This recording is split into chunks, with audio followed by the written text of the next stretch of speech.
Incredible here, Marie, at the Operations Support Building, where a chorus of applause has been happening from the beginning of launch and throughout the various stages. Some very special guests were here to watch it. That includes President Donald Trump, Vice President Mike Pence, and NASA Administrator Jim Bridenstine, who joins me now. And you were with the President and the Vice President.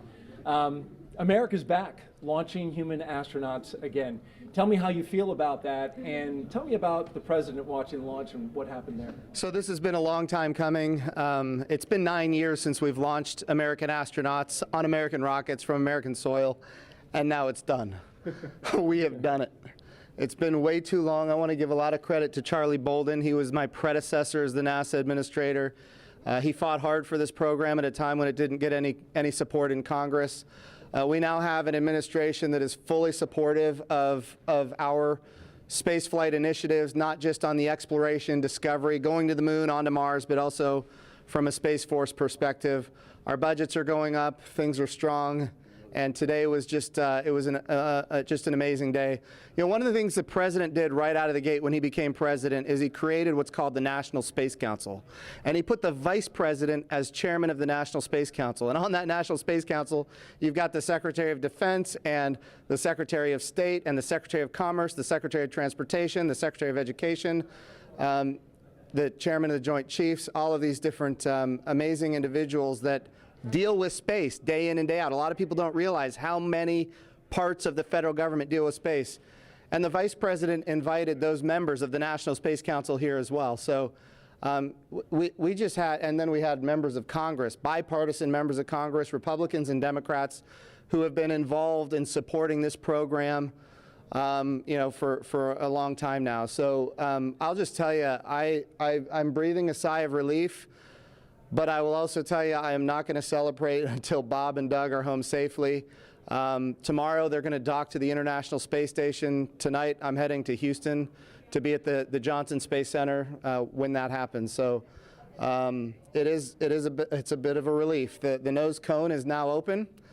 It's now deployed, which means that you know, now we're going to go into some burns. We're going to have some phasing burns. We're going to have some you know, boosting burns, and we're going to get as much as we can in alignment with the International Space Station as early as possible here. But also, I know it's hard, but you know, the big thing that we need to do now is we got to get Bob and Doug, who have now gone through this exercise twice. They need to get some rest. But I can guarantee you there will be no rest for a good amount of time while they're up there in orbit. And they are certainly on their way, and a lot of people joining us for this entire celebration and watching it. We just heard 10 million people watching live as this launch happened, and President Donald Trump becoming the third sitting president to watch a launch live from the Kennedy Space Center. The first. To be clear, I think he's the only sitting president to watch American astronauts launch on a brand new rocket that has never launched before, and that's a big risk.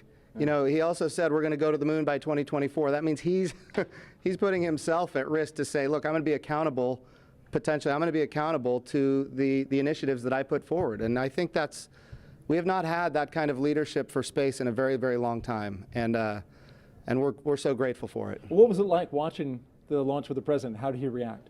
Oh, I'll tell you, it's obviously something that is near and dear to him. He said it a year and a half ago. He put it in the State of the Union speech. He said, we're going to launch American astronauts on American rockets from American soil. And of course, I was like, in my head, I'm thinking, we better get after this.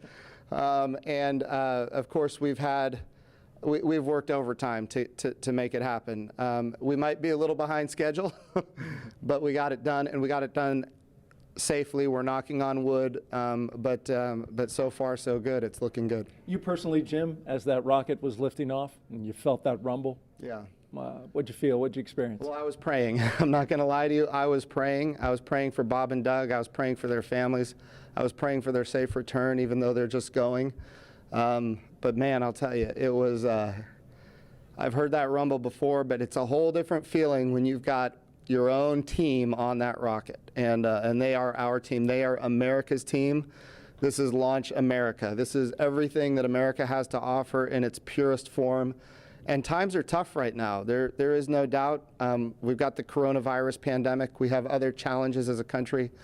But I hope this moment in time is an opportunity for everybody to reflect on humanity and what we can do when we work together, when we strive, and when we achieve. And if this can inspire a young child to become the next Elon Musk or the next Jeff Bezos or the next Sir Richard Branson, then that's what this is all about. Or the next Jim Bridenstine. Yeah. Well, I wouldn't put me in that category, but. Well, we appreciate your leadership for the space agency at this time, and congratulations on an amazing day in the launch. Thank you. It's been a great ride. All right, very good. Marie, we'll send it back to you in the studio.